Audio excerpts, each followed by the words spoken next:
150 வருஷங்களுக்கு முன்னாடி ஒரு சின்ன அறைக்குள்ள போய் கதவை தாழ்பால் போட்டுக்கிட்ட ஒரு மனுஷன் அதுக்கப்புறம் வெளியவே வரல. அந்த அறைக்குள்ள தேடி பார்த்தப்போ அவரோட உடல் கூட அங்க இல்ல. இது ஏதோ ஒரு சினிமா கதையோ இல்ல மாயாஜால கதையோ கிடையாது. நம்ம தமிழ்நாட்டுல கடலூர் மாவட்டத்தில் இருக்கிற வடவூர்ல நிஜமாவே நடந்த ஒரு சம்பவம். அவர் வேற யாரும் இல்ல, தனிப்பெருங்கருணை அருட்பெருஞ்சோதி அப்படின்னு உலகத்துக்கே ஒரு தாரக மந்திரத்தை கொடுத்த வள்ளலார் தான் அவர். ஆனா இவரை பத்தி நமக்கெல்லாம் தெரிஞ்சது வெறும் பசிப்பிணி போக்கின மகான் அப்படிங்கிறது மட்டும்தான். ஆனா வள்ளலார் ஒரு மிகப்பெரிய மருத்துவர், ஒரு தலை சிறந்த மொழியியல் ஆய்வாளர், இன்னும் சொல்லப்போனா உலோகங்களை தங்கமா மாத்துற ரசவாத வித்த தெரிஞ்ச ஒரு ரகசிய விஞ்ஞானி அப்படின்னு சொன்னா நம்புவீங்களா? இன்னைக்கு இந்த வீடியோல வள்ளலாரோட வாழ்க்கையில ஒளிஞ்சிருக்கிற சில வியக்க வைக்கும் ரகசியங்களையும் அவர் எப்படி ஒரு மருத்துவ மகானா திகழ்ந்தார் அப்படிங்கிறதையும் பத்தி தான் டீட்டெயிலா பார்க்க போறோம். முதல்ல ஒரு விஷயத்தை நாம புரிஞ்சுக்கணும். வள்ளலார் வாழ்ந்த காலம்ங்கிறது 19ஆம் நூற்றாண்டு. அந்த காலத்துல அறிவியல் இன்னைக்கு இருக்கிற அளவுக்கு வளரல. ஆனா அந்த காலத்திலேயே வள்ளலார் செஞ்ச காரியங்கள் இன்னைக்கு இருக்கிற சயின்டிஸ்டுகளுக்கே ஒரு சவாலா இருக்கு. பொதுவாகவே மகான்கள் அப்படின்னாலே காடு மேடுன்னு போய் தவம் இருப்பாங்கன்னு நம்ம நினைப்போம். ஆனா வள்ளலார் அப்படி கிடையாது. மக்களோட பசியை தீக்கிறது தான் உண்மையான ஆன்மீகம்னு சொன்னவர் அவரு. 1867ஆம் வருஷம் மே மாசம் 23ஆம் தேதி வடலூர்ல அவர் ஒரு சத்திய தர்மசாலையை ஆரம்பிச்சாரு. அன்னைக்கு அவர் ஏத்துன அந்த அடுப்பு இன்னைக்கு வரைக்கும் அணையாம எரிஞ்சுக்கிட்டு இருக்கு. இங்க தான் ட்விஸ்ட். மத்தவங்க அன்னதானம் பண்றதுக்கும் வள்ளலார் செஞ்சதுக்கும் ஒரு பெரிய வித்தியாசம் இருக்கு. பசிய வெறும் வயிறு சம்பந்தப்பட்ட விஷயமா அவர் பார்க்கல. பசிப்பிணி அப்படின்னு அதை ஒரு நோயா பார்த்தாரு. பசி வந்தா ஒரு மனுஷனோட அறிவு வேலை செய்யாது, அவனோட ஒழுக்கம் கெடும்னு அவர் நம்பினாரு. சரி, இப்போ ஒரு முக்கியமான கேள்வி. வள்ளலார் ஏன் தமிழை மட்டும் ரொம்ப உயர்த்தி பிடிச்சார்? இதோட பின்னணிய பாருங்க.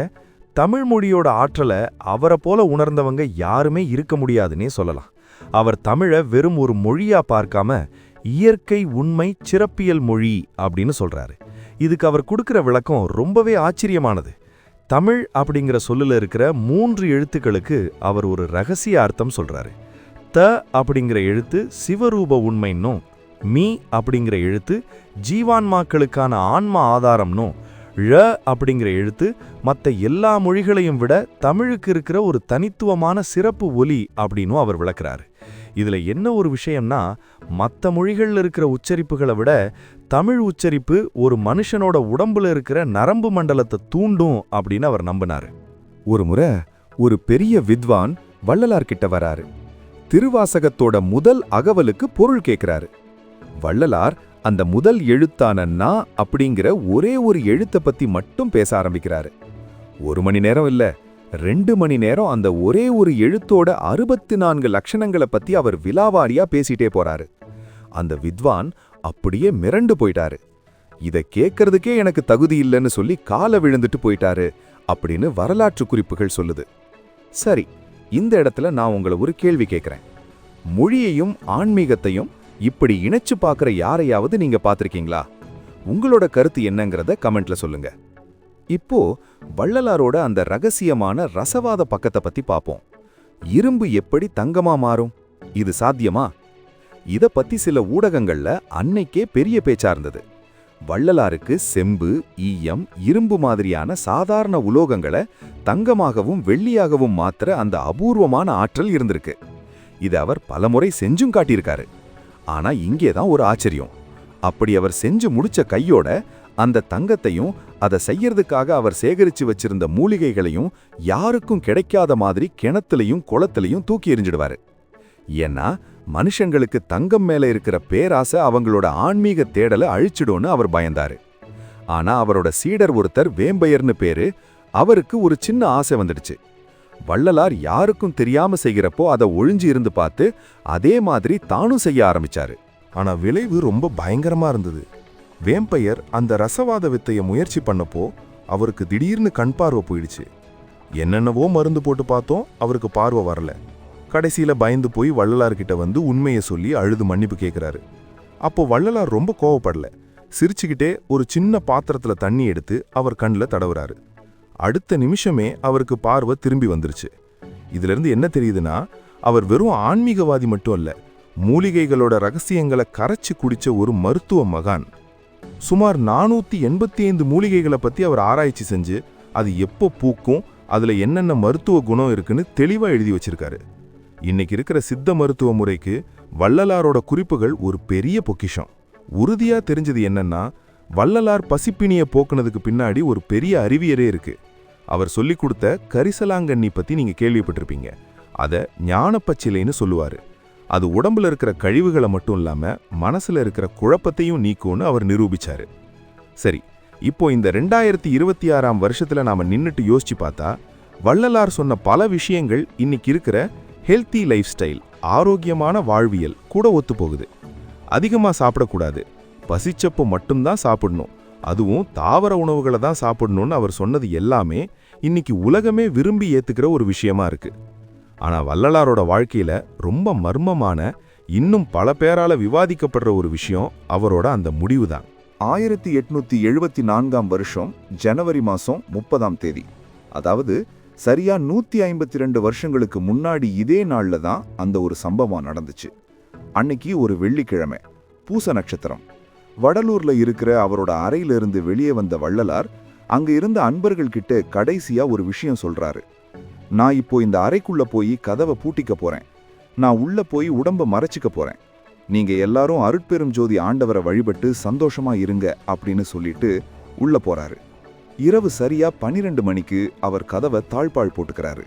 அதுக்கப்புறம் அவர் அந்த கதவை திறக்கவே இல்லை. இது அன்னைக்கு இருந்த பிரிட்டிஷ் அரசாங்கத்துக்கு ஒரு பெரிய தலைவலியா போச்சு. ஏன்னா ஒரு மனுஷன் இப்படி காணாம போறது அப்படிங்கிறது சட்டப்படி பெரிய விஷயம். அப்போ இருந்த கடலூர் கலெக்டர் இதை பத்தி கேள்விப்பட்டு இந்த அறைக்குள்ள என்னதான் இருக்குன்னு பார்க்கணும்னு நேர்ல வர்றாரு. கதவை உடைச்சி உள்ள போறாங்க. ஆனா அங்க யாருமே இல்லை. ஒரு துளி ரத்தம் இல்ல, ஒரு முடி கூட இல்ல, வெறும் காத்து தான் இருந்துச்சு. இது எப்படி சாத்தியம்? இத பத்தி சிலரின் கருத்து என்னன்னா, அவர் தன் உடம்பையே ஒளியா மாத்திக்கிட்டாரு அப்படின்னு சொல்றாங்க.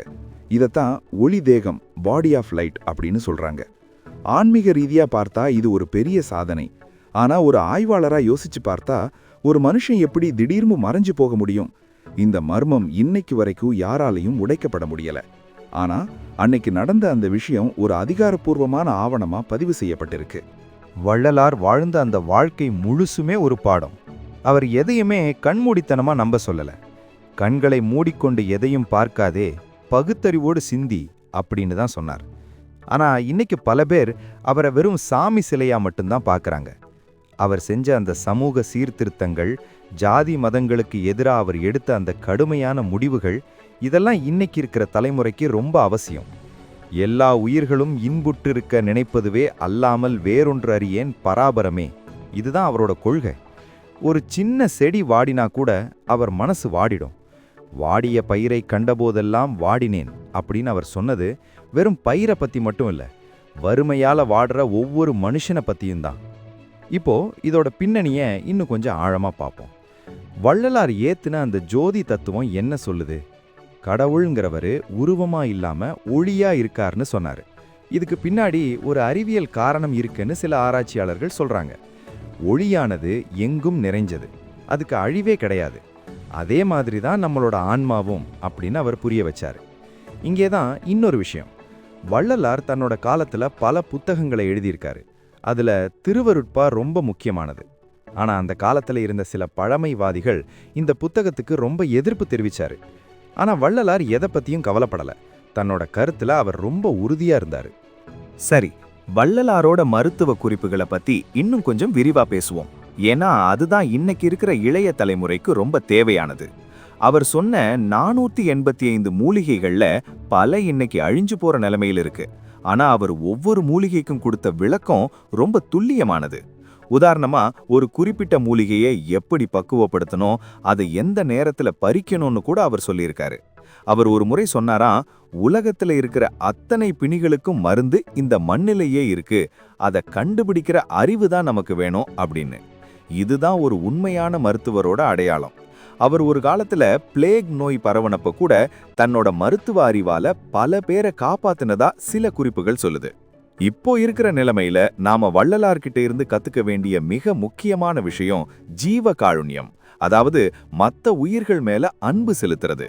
இன்னைக்கு இருக்கிற இந்த வேகமான உலகத்துல நாம மத்தவங்கள பத்தி யோசிக்கவே நேரம் இல்லாம ஓடிக்கிட்டு இருக்கோம். ஆனா வள்ளலார் அன்புதான் கடவுள், பசிதான் மிகப்பெரிய பகைவன் அப்படின்னு சொல்லி கொடுத்தாரு. வடலூர்ல இன்னைக்கு வரைக்கும் நடக்கிற அந்த அன்னதானம் ஒரு மனுஷனோட அடிப்படை தேவையை பூர்த்தி செஞ்சாதான் அவன் அடுத்த கட்டத்துக்கு நகர முடியுங்கிறதுக்கு ஒரு சாட்சி.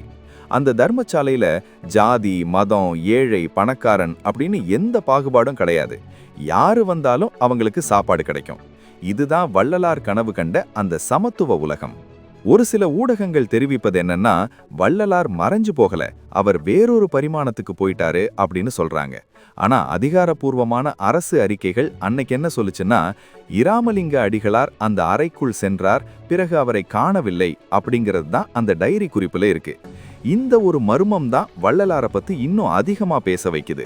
ஆனா அவர் விட்டுட்டு போன அந்த தத்துவங்கள், அந்த பாடல்கள், அந்த மருத்துவ குறிப்புகள், இதெல்லாம் தான் நிஜமான பொக்கிஷங்கள்.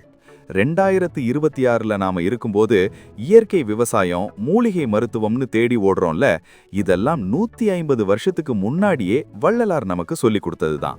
சரி, இப்போ ஒரு குயிக் ரீகேப் பார்ப்போம். வள்ளலார் அப்படிங்கிறவரு வெறும் ஒரு ஆன்மீகவாதி மட்டும் இல்ல. அவர் ஒரு சிறந்த தமிழ் ஆய்வாளர், ஒரு ரகசிய வித்தைகளை தெரிஞ்ச ரசவாதி, 485 மூலிகைகளை ஆய்வு செஞ்ச ஒரு மருத்துவ மேதை, சமூகத்தில் இருக்கிற ஜாதி மதங்களை எதிர்த்த ஒரு புரட்சியாளர், எல்லாவற்றுக்கும் மேலா பசியால ஒரு மனுஷன் கூட சாகக்கூடாதுன்னு நினைச்ச ஒரு மகாத்மா. அவரோட வாழ்க்கை இன்னைக்கு இருக்கிற ஒவ்வொரு தமிழனுக்கும் ஒரு பெருமை. அவரோட கொள்கைகளை நாம முழுசா கடைபிடிக்கலனாலும் அட்லீஸ்ட் மற்ற உயிர்கள் மேல ஒரு சின்ன அன்பை காட்ட ஆரம்பிச்சா கூட அதுவே வள்ளலாருக்கு நாம செய்யற ஒரு பெரிய மரியாதையா இருக்கும். கடைசியா ஒரு விஷயம், வள்ளலார் சொன்ன மாதிரி அருட்பெரும் ஜோதி தனிப்பெரும் கருணை. அந்த கருணை நம்ம எல்லாருக்குள்ளேயும் இருக்கு. அதை நாம எப்ப வெளிப்படுத்துறோமோ அப்போதான் நாமளும் ஒரு மகானா மாற முடியும். வள்ளலாரோட இந்த வியக்க வைக்கும் வாழ்க்கையை பத்தி நீங்க என்ன நினைக்கிறீங்க? அவரோட அந்த மர்மமான மறைவு பத்தி உங்களோட கருத்து என்ன? மறக்காம கமெண்ட்ல சொல்லுங்க. இந்த வீடியோ உங்களுக்கு பிடிச்சிருந்தா உங்க நண்பர்களுக்கும் பகிருங்க.